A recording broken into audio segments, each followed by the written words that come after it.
What's up mga gar? Andito ako ngayon sa Rosario, Santiago City kay Mami Luz Shop, helmet cleaning vendo. Andito ako ngayon kasi magpapalinis ako ng helmet mga guys. Tignan nyo guys, oh, yung helmet ko, nasa loob na yan. Nasa loob na yan mga gar, kini-cleaning na. Hi Mami. Yon. 25 pesos lang yan mga gar, grab nyo na. Ang bango-bango pa ng helmet nyo, parang bago. Tignan nyo yung helmet ko guys, oh.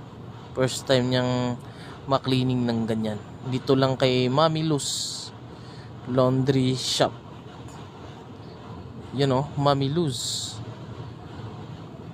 Katabi ng katabi ni Boss Jerry Moto Parts. Ayun, oh.